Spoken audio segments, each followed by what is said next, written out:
जय हिंद। आज हम लोग सीखेंगे ट्रिग्नोमेट्री के बेसिक कंसेप्ट्स और फार्मूला को, जो कि बहुत ही इम्पोर्टेंट्स है उन स्टूडेंट्स के लिए जो अभी 10th या इंटर में स्टडी कर रहे हैं। देखिए, इस चैप्टर के इम्पोर्टेंस का अंदाज़ा आप इस बात से लगा सकते हैं कि BSEB में BSEB 10th यानी बिहार बोर्ड 10th में इससे 15 to 25 मार्क्स के क्वेश्चंस होते हैं, जबकि CBSE 10th में भी इस चैप्टर से आपको 10 to 15 मार्क्स के क्वेश्चन पूछे जाते हैं। और अगर बात करें ISC की, तो ISC में इस चैप्टर से यानी ISC के वैसे तो लगभग हर एक चैप्टर में लगभग आधा से ज़्यादा जो बुक है उस चैप्टर में हमारा ट्रिग्नोमेट्री रिलेटेड है, जिससे 30 to 40 मार्क्स के क्वेश्चंस पूछे जाते हैं। अब जैसे ISC में इन्वर्स ट्रिग्नोमेट्री है, इंटीग्रेशन है, डिफरेंशिएशन है, उन सभी में ट्रिग्नोमेट्री होता है। तो ये बहुत ही इम्पोर्टेंट चैप्टर होने वाला है हम लोगों के लिए। तो देखिए, ट्रिग्नोमेट्री हमारा 3 ग्रीक वर्ड से मिलकर बना है। ट्रिग्नोमेट्री 3 ग्रीक वर्ड से मिलकर बना है, जिसमें से पहला वर्ड होता है हमारा ट्राई, सेकेंड जो वर्ड है वो है गोन, और थर्ड जो वर्ड है वो है मेट्रोन। देखिए, ट्राई का मतलब होता है 3, गोन का मतलब होता है साइड और साइड्स, और मेट्रोन का मतलब होता है मेजरमेंट। देखिए, 3 का मतलब हो गया 3, साइड का मतलब हो गया भुजा, और मेजरमेंट का मतलब हो गया मापन, माप या मापन, माप या मापन बोल सकते हैं।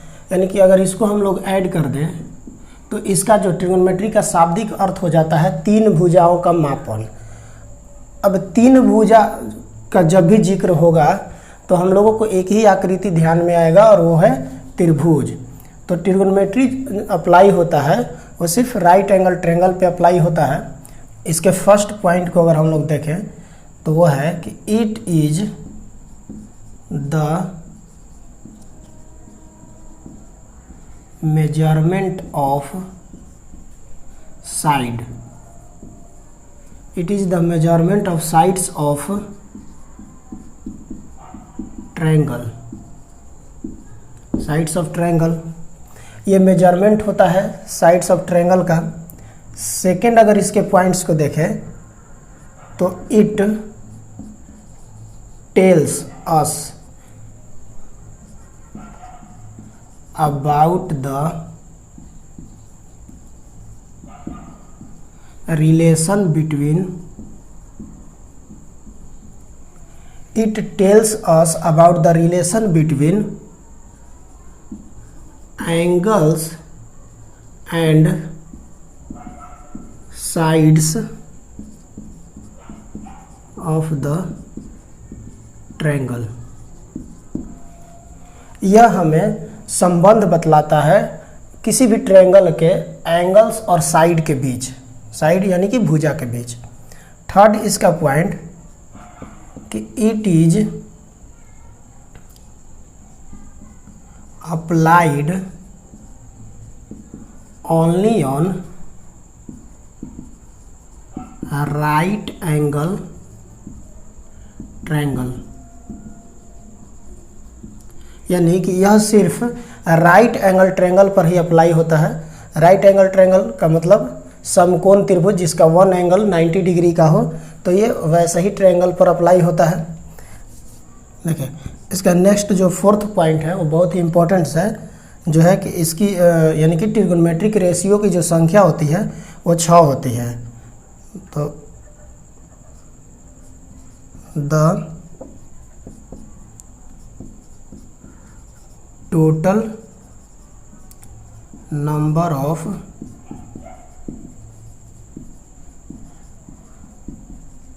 Trigonometric ratios are 6. The total number of trigonometric ratios are 6. यानी कि ट्रिग्नोमेट्रिक के जो टोटल रेशियो होते हैं उसकी संख्या हो जाती है 6, जिसमें से देखिए पहला हमारा है साइन। अब यहाँ पे देखिए साइन को हम लोग शॉर्ट में यानी मैथमेटिकल जब हम लोग सिंबल के रूप में यूज करते हैं तो ये ई नहीं लिखा जाता है, उसमें सिर्फ SIN साइन लिखा जाता है। और इसके साथ किसी एंगल को, जैसे हम एंगल एज्यूम कर लेते हैं थीटा, तो ये थीटा एंगल को लिख दिया जाता है। कोई भी एंगल हो सकता है, एंगल को हम लोग यानी कि एंगल को हम लोग थीटा या फाई या फिर अल्फ़ाबेट का किसी भी लेटर को मान सकते हैं। अल्फ़ाबेट के किसी भी लेटर को हम लोग एंगल एज्यूम कर सकते हैं, या कुछ भी जो भी हमारे मन में आए उसको हम लोग एंगल एज्यूम कर सकते हैं, या फिर क्वेश्चन में उसको दिखा दिया जाता है। सेकंड जो हमारा है वो है कोसाइन। जिसका शॉर्ट नेम है कॉस, और इसके साथ एंगल को अगर हम लोग शामिल कर रहे हैं तो हो जाता है कॉस थीटा। इसी तरह से थर्ड हमारा है टेंजेंट,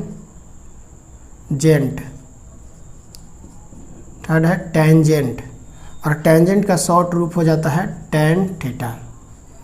इसी तरह से फोर्थ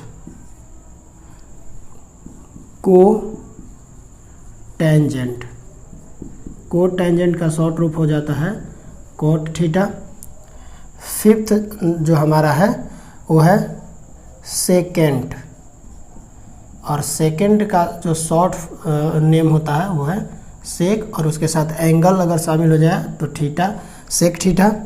इस तरह से सिक्स्थ जो हमारा ट्रिग्नोमेट्रिक रेशियो है वो हो जाता है कॉसेकेंट, और इसका जो शॉर्ट नाम हो जाता है वो है कॉसेक, और इसके साथ एंगल कॉसेक थीटा। तो ये हमारे पास टोटल 6 टाइप्स के ट्रिग्नोमेट्रिक रेशियो होते हैं।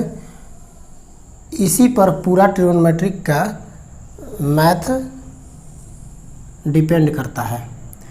इसी 6 ट्रिग्नोमेट्रिक रेशियो का यूज हम लोग करते हैं, जिसमें से ये 3 हमारा हुआ, और इस 3 को मिलाकर टोटल 6 ट्रिग्नोमेट्रिक रेशियो हमारे पास मौजूद है।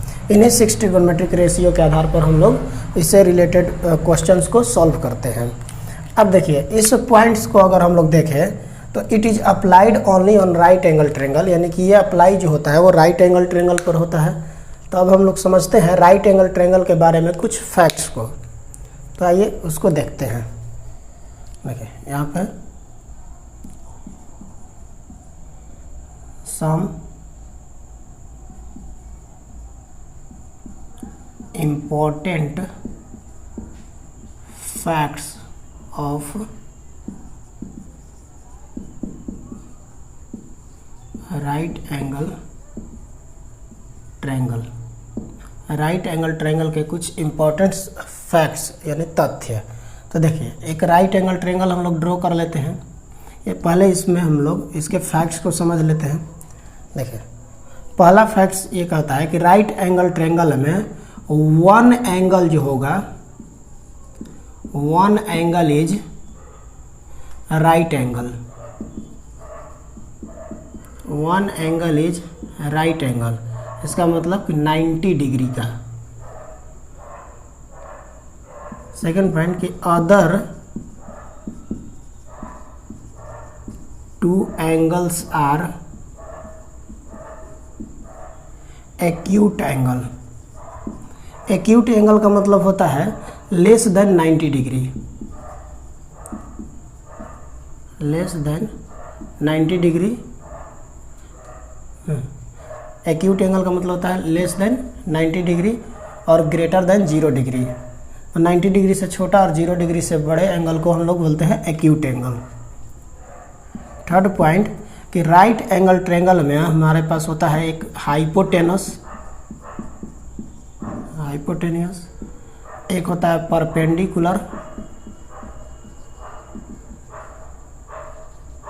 और एक होता है बेस।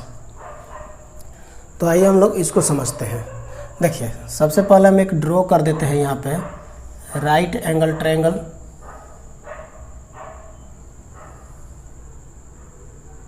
ये राइट एंगल ट्रायंगल एक ड्रॉ कर दिए जिसका नामकरण हम लोग कर देते हैं ए बी सी। ये राइट एंगल ऐड है बी पर हमारा 90 डिग्री का एंगल है। तो ध्यान रखिएगा, हमेशा 90 डिग्री के सामने का जो साइड होगा, ये देखिए 90 डिग्री का सामने का साइड जो होगा ये हमारा हाइपोटेनियस होता है।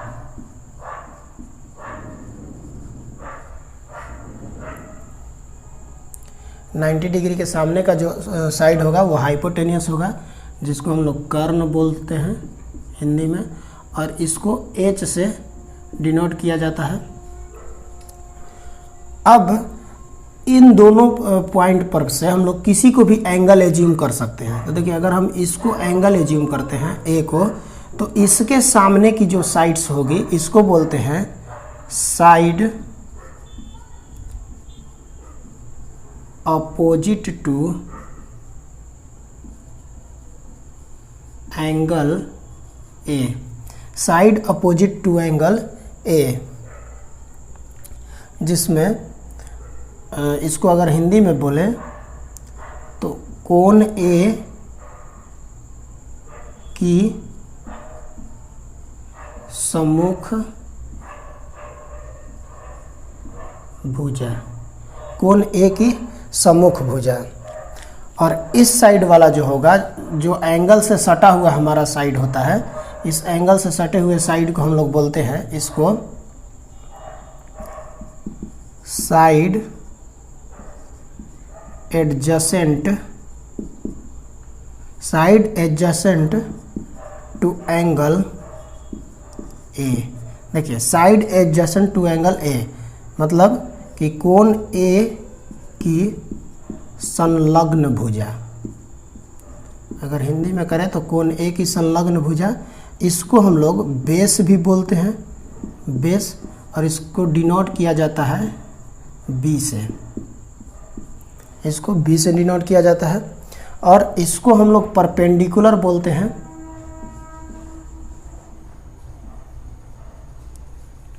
परपेंडिकुलर, और इसको डिनोट किया जाता है पी से। देखिए, राइट एंगल ट्रायंगल हमारा ये था।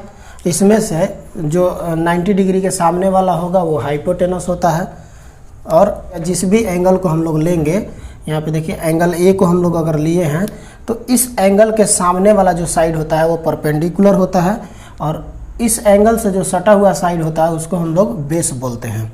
जैसे इसको अगर अकेले एक त्रिभुज बना देते हैं यहाँ पर एक और इसमें समझते हैं, अगर देखिए यहाँ ए बी सी, यहाँ देखिए बी पर राइट एंगल है जो 90 डिग्री का कोण है, तो बी के सामने वाला ये हमेशा हाइपोटेनस होगा, हमारा हाइपोटेनियस होगा, कर्ण होगा। और इस पे अगर एंगल मानते हैं तो इस एंगल के सामने वाला ये हमारा परपेंडिकुलर हो जाएगा, और इस एंगल के साथ जो साइड हमारा एडजस्ट है तो उसको हम लोग बोलते हैं बेस। इसी पर इस ट्रिगोनोमेट्रिक रेशियो का हम लोग मान निकालेंगे आगे की स्लाइड में। देखिए, पीछे वाली स्लाइड में हम लोगों ने ट्रिगोनोमेट्री के बेसिक कॉन्सेप्ट्स को समझा, और ये कहाँ पर अप्लाई होता है उसको हम लोगों ने देखा। राइट एंगल ट्रायंगल क्या होता है, राइट एंगल ट्रायंगल में कहाँ पे हाइपोटेनस होता है और कहाँ पर परपेंडिकुलर होता है और कहाँ पर बेस होता है, इस बात को हम लोगों ने समझा। अब आते हैं इसके फार्मूले की तरफ। तो देखिए, हम सबसे पहले यहाँ पर एक ड्रॉ कर देते हैं राइट एंगल ट्रायंगल को फिर से, क्योंकि हमारा जो फार्मूला बनने वाला है वो इसी से बनने वाला है। देखिए, यहाँ पर हम ड्रॉ कर देते हैं एक राइट एंगल ट्रायंगल ABC, जिसमें B हमारा समकोण है, यानी कि राइट एंगल है। तो देखिए, इसके सामने ये हमारा हाइपोटेनियस हो गया, यानी कि H,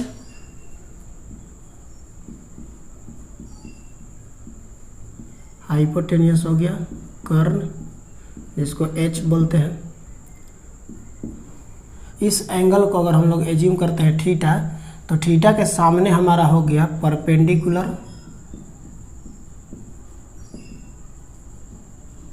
जिसको डिनोट करते हैं P से, और थीटा के साथ जो साइड हमारा ज्वाइंट है इसको हम लोग बोलते हैं बेस, और इसको डिनोट करते हैं B से। अब देखिए रेशियो होता क्या है, हम लोग जानते हैं कि रेशियो का मतलब होता है कोई भी भिन्न यानी फ्रैक्शन। जैसे कोई अगर संख्या है p बाई क्यू के रूप में, जहाँ पर q कभी भी जीरो नहीं हो सकता है, तो यहाँ पर देखिए p बाई क्यू ये एक फ्रैक्शन है, इसी को रेशियो भी बोल सकते हैं, p और q का रेशियो। तो ठीक इसी प्रकार से यहाँ से देखिए 6 रेशियो निकलता है। जैसे देखिए यहाँ पर b और p का एक बार रेशियो अगर निकाले तो b बाई p हो जाएगा, b ऑब्लिक p। ठीक उसी प्रकार से b और h का रेशियो निकाले तो b ऑब्लिक h हो जाएगा। सिमिलरली अगर p से निकाले तो p oblique b, p oblique h। ठीक उसी प्रकार h से अगर निकाले तो h ऑब्लिक b और h ऑब्लिक p। इसी 6 रेशियो को अगर हम लोग रख देते हैं ट्रिग्नोमेट्रिक फंक्शन के साथ तो वो ट्रिग्नोमेट्रिक रेशियो बन जाता है। जैसे देखिए इसमें हमारा फॉर्मूला बन जाएगा पहला साइन, एंगल मान लेते हैं, एंगल हमारा थीटा है तो साइन के साथ हम लगा देते हैं थीटा। तो इसका जो हमारे पास फार्मूला बन जाएगा वो हो जाता है परपेंडिकुलर बाई हाइपोटेनस, यानी कि p बाई एच। ये हमारा फार्मूला हो जाता है साइन थीटा का, परपेंडिकुलर बाई हाइपोटेनस, जिसको हम लोग बोलते हैं लंब बाई कर्ण। सेकेंड हमारा जो फार्मूला हो जाता है वो होता है cos theta equals to b by H, यानी कि बेस बाई हाइपोटेनियस, जिसको हम लोग बोलते हैं आधार बाई कर्ण। इसी प्रकार से हमारा जो अगला ट्रिग्नोमेट्रिक रेशियो हो जाता है वो होता है tan थीटा, और tan थीटा इक्वल्स टू हमारे पास फार्मूला हो जाता है p बाई b, यानी परपेंडिकुलर बाई बेस, जिसको हम लोग बोलते हैं लंब बाई आधार।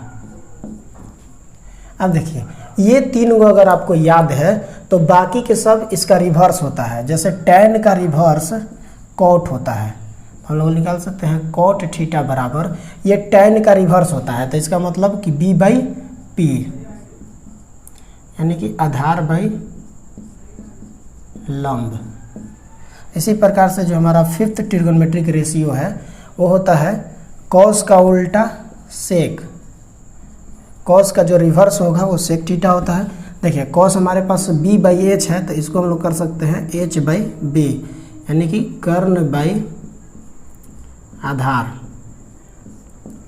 ठीक इसी प्रकार से जो हमारा सिक्स्थ और लास्ट जो ट्रिग्नोमेट्रिक रेशियो है वो है cosec थीटा, जो साइन का रिवर्स होता है, यानी h बाई p, कर्ण बाई लंब। मेन जो 6 ट्रिग्नोमेट्रिक रेशियो हो गया वो ये हो गया। अब इससे हम लोगों को एक और फार्मूला यहाँ पर मिल जाता है। देखिए वो है कि साइन थीटा जो हमारा है, साइन थीटा इनटू, देखिए sine theta into cosec theta equals to 1 हो जाता है। तो यहाँ से अगर हम लोग निकालें तो sine theta equals to 1 by, ये इस तरफ जाएगा तो यहाँ पर हो जाएगा कॉसेक थीटा, और इसी प्रकार से अगर हम लोग निकालें कॉसेक थीटा तो कॉसेक थीटा इक्वल्स टू हो जाएगा 1 बाई साइन थीटा। सिमिलरली देखिए यहाँ पर हम लोगों को एक और फार्मूला मिल जाएगा कि cos theta into sec theta equals to 1 होता है। तो यहाँ से अगर हम लोग कॉस थीटा को फाइंड करें तो कॉस थीटा बराबर हो जाएगा 1 बाई सेक थीटा, और इसी प्रकार से सेक थीटा का मान अगर हम लोग देखें तो हो जाएगा 1 बाई कॉस थीटा। नेक्स्ट जो हमारा फार्मूला इधर यहाँ से बनता है वो है tan theta into cot theta equals to 1। तो यहाँ से अगर हम लोग tan थीटा का मान देखें तो ये हो जाएगा 1 बाई कॉट थीटा, और अगर कॉट थीटा का मान देखें तो ये हो जाएगा 1 बाई tan थीटा। देखिए इसको हम लोग देखने से पता चलता है, इसको अगर हम लोग देखें तो देखिए साइन कॉसेक का रिवर्स हो गया, कॉसेक साइन का रिवर्स है, उसी प्रकार से कॉस सेक का रिवर्स है और सेक कॉस का रिवर्स है, tan कॉट का रिवर्स है और कॉट tan का रिवर्स है। इसमें एक और हमारे पास फार्मूला हो जाता है tan theta equals to sine theta by cos theta. ये सब बहुत ही इम्पोर्टेंट फार्मूला है और बेसिक फार्मूला है ट्रिग्नोमेट्री का, जिसका इस्तेमाल हर एक क्वेश्चन में या हर जगह पे हो जाता है। इसमें एक नेक्स्ट हमारा जो फार्मूला है कॉट थीटा इक्वल्स टू, देखिए tan का रिवर्स होता है कॉट, तो ये भी रिवर्स हो जाएगा, तो ये फार्मूला मिल जाएगा cos theta by sine theta. तो देखिए यहाँ से हम लोगों को इतना फार्मूला मिला। अब हम लोग चलते हैं इसके आगे वाले फार्मूला की तरफ, इसके नेक्स्ट फार्मूला की तरफ, जो कि है हमारे पास sine square theta plus cos square theta equals to 1। देखिए साइन और कॉस का स्क्वायर करके अगर हम लोग सम करते हैं तो वो 1 के इक्वल होता है। तो यहाँ से हम लोगों को अगर साइन स्क्वायर थीटा निकालना होगा तो ये हो जाएगा 1 यहाँ पे एज इट है, और ये कॉस स्क्वायर को उस तरफ करेंगे तो ये हो जाएगा कॉस स्क्वायर थीटा। अब देखिए यहाँ से अगर हम साइन थीटा का मान सिर्फ फाइंड करें तो ये हो जाएगा 1 माइनस कॉस स्क्वायर थीटा का रूट। अब की बार अगर हम इसमें से कॉस स्क्वायर थीटा का मान निकालते हैं, देखिए कॉस स्क्वायर थीटा, तो कॉस स्क्वायर थीटा को हम छोड़ देते हैं और साइन को इस तरफ करेंगे तो ये हो जाएगा 1 माइनस साइन स्क्वायर थीटा। ठीक इसी प्रकार से अगर हम लोग यहाँ से कॉस थीटा का मान निकालें तो ये हो जाएगा 1 माइनस साइन स्क्वायर थीटा का रूट। देखिए यहाँ से हम लोगों को एक फार्मूला मिल गया। अब साइन और कॉस का स्क्वायर करके प्लस करने पर 1 होता है, ठीक उसी प्रकार से यहाँ सेक स्क्वायर थीटा और tan स्क्वायर थीटा का डिफरेंस जो होता है वो 1 होता है। यानी कि सेक स्क्वायर थीटा में से tan स्क्वायर थीटा को अगर हम लोग माइनस करते हैं तो उसका जो वैल्यू हम लोगों को मिलता है वो 1 मिलता है। तो यहाँ से देखिए सेक स्क्वायर थीटा का मान हम लोग निकालते हैं, तो sec square theta equals to, इस 1 को इधर ही छोड़ देते हैं और इसको इस तरफ लाएंगे तो ये हो जाएगा प्लस में tan स्क्वायर थीटा। यहाँ से अगर हम लोग निकालते हैं सेक थीटा का मान तो ये हो जाएगा root under 1 plus tan square theta. ये हम लोग पहले से ही जानते हैं कि किसी भी संख्या का या किसी भी नंबर्स का जब हम लोग स्क्वायर हटाते हैं तो दूसरी साइड जो संख्या होती है उस पर रूट चढ़ जाता है। अब देखिए यहाँ से अगर हम लोग tan को इस तरफ भेजें और 1 को इस तरफ लाए तो देखिए tan square theta equals to हो जाएगा सेक स्क्वायर थीटा माइनस 1। इसमें क्या किया हम कि tan को इस तरफ भेज दिया और 1 को इस तरफ भेज दिया, तो सेक स्क्वायर थीटा पहले से था और 1 इस तरफ आके हो गया माइनस में, tan स्क्वायर उधर। यहाँ से अगर हम लोग tan का मान निकालें तो tan थीटा इक्वल्स टू हो जाएगा under root sec square theta minus 1। देखिए यहाँ से हम लोगों को इतना फार्मूला मिला। अब इसके नेक्स्ट वाले फार्मूला की तरफ चलते हैं, जो कि है यहाँ पर cosec square theta minus cot square theta equals to 1। देखिए साइन और कॉस में प्लस होता है, बाकी दोनों में सेक और tan के साथ माइनस और कॉसेक और कॉट के साथ भी माइनस। अब यहाँ से देखिए कॉसेक स्क्वायर थीटा को अगर हम लोग यहीं पर छोड़ते हैं तो ये कॉट इस तरफ आके हो जाएगा 1 प्लस कॉट स्क्वायर थीटा। ठीक इसी प्रकार से अगर हम लोग कॉसेक का मान निकालें, सिर्फ जैसे इधर हम लोग निकालते आए हैं अभी तक, तो कॉसेक थीटा का मान अगर निकालेंगे तो ये हो जाएगा root under 1 plus cot square theta.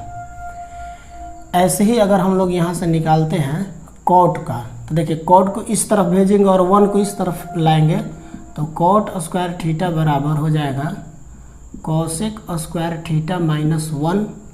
और यहाँ से अगर हम लोग निकालते हैं कॉट थीटा का मान तो ये हो जाएगा कॉसेक स्क्वायर थीटा माइनस 1 का अंडर रूट। देखिए यहाँ से हम लोगों को इसके कुछ बेसिक्स फार्मूले का पता चला है। अब देखिए ये जो बेसिक फार्मूला है ये हम लोगों के लिए बहुत ही इम्पोर्टेंट्स है। आगे के जो 10th क्लास का जो एक्सरसाइज है 8.1 8.2 उसको सॉल्व करने में, और इन्हीं सभी फार्मूले के द्वारा हम लोग आगे भी और फार्मूला को फाइंड करेंगे। ये सभी फार्मूला एक दूसरे के साथ लिंक होता है और सभी का यूजेज हर क्वेश्चन में कहीं ना कहीं आ जाता है। और बिना फार्मूला का ट्रिग्नोमेट्री को सॉल्व करना बहुत ही मुश्किल होता है, या यूँ कहिए कि नामुमकिन है। अगर आपको फार्मूला नहीं पता है तो आप ट्रिग्नोमेट्री के किसी भी क्वेश्चंस को सॉल्व नहीं कर सकते हैं। देखिए इसमें सबसे ज़्यादा प्रॉब्लम होता है कि इसको हम लोग याद कैसे करें। तो देखिए इस फार्मूला को, इधर वाले फार्मूला को याद करने के लिए कुछ ट्रिक्स हैं जो हमको भी बहुत अच्छे लगे हैं। और मेरा ट्रिक्स नहीं है, मेरा बनाया हुआ नहीं है, लेकिन जिसने भी बनाया बहुत ही अच्छा ट्रिक्स बनाया है, जो जिसकी सहायता से हम लोग इस फार्मूला को एकदम इजीली याद रख सकते हैं। देखिए वो ट्रिक क्या है, वह ट्रिक है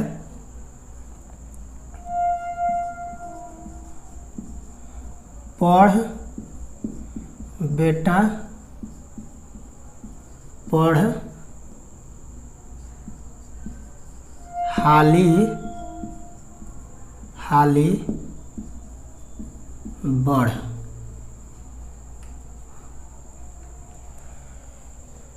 पढ़ बेटा पढ़ हाली हाली बढ़। अब देखिए पढ़ का पी, बेटा का बी, पढ़ का पी, हाली का एच और बढ़ का बी। तो देखिए इसमें हम लोग ले लेते हैं इसका पढ़ का पी, बेटा का बी और पढ़ का पी। देखिए पढ़ बेटा पढ़ हाली हाली बढ़, इसको हम लोग कर देते हैं डिवाइड, तो ये हो गया रेशियो। अब देखिए ये ऊपर वाला जो होगा फर्स्ट वाला, ये साइन का होता है, साइन थीटा का, ये होता है कॉस थीटा का, ये होता है टेन थीटा का। देखिए ऊपर से नीचे की ओर अगर आए ये, तो ये साइन थीटा का मान हो गया p by H, cos theta का मान हो गया b by H, tan theta का मान हो गया p बाई बी। तो इसको हम लोग याद कर सकते हैं, साइन थीटा पढ़ बेटा पढ़ हाली हाली बढ़ ना। अगर भोजपुरी में बात करें जो हम लोगों का लैंग्वेज है, तो उसमें पढ़ बबुआ पढ़ हाली हाली बढ़, इस तरह से भी याद कर सकते हैं। कैसे भी खेल खेल में याद होना चाहिए, आप इसको प्रैक्टिस करके जैसे मर्जी वैसे आप इसको याद रख सकते हैं। देखिए साइन का रिवर्स हम लोग यहाँ देखिए कि साइन का रिवर्स क्या हो जाएगा। देखिए यहाँ पे साइन का रिवर्स कॉसेक होता है, तो हम लोग इसमें इसके नीचे लिख देते हैं कॉसेक, कॉसेक थीटा, और इसमें हम समझने के लिए एरो का चिन्ह लगा देते हैं ऊपर की तरफ, यानी कि कॉसेक थीटा बराबर हो गया एच बाई पी। ठीक उसी प्रकार से कॉस थीटा का रिवर्स हो जाता है सेक थीटा, और सेक थीटा में हम लगा देते हैं ऊपर की ओर एरो का चिन्ह, तो ये हो गया सेक थीटा का एच बाई बी। उसी प्रकार से टैन थीटा का रिवर्स जो होगा वो होता है कॉट थीटा, और इसमें हम एरो का चिन्ह लगा देते हैं ऊपर की तरफ, तो कॉट थीटा का मान हो गया बी बाई पी। देखिए इस ट्रिक के आधार पर पढ़ बेटा पढ़ हाली हाली बढ़, इस ट्रिक के आधार पर हम लोग इसके जो 6 ट्रिगोनोमेट्रिक रेशियो है हमारा, उसको हम लोग आसानी से याद रख सकते हैं। पढ़ बेटा पढ़ हाली हाली बढ़। तो यहाँ पर यह हम लोगों को एक बेसिक फार्मूला मिला। तो आई होप आप सबको ये फार्मूला समझ में आया होगा। अब इसका जो नेक्स्ट फार्मूला है उसको हम लोग अगली वीडियो में समझेंगे।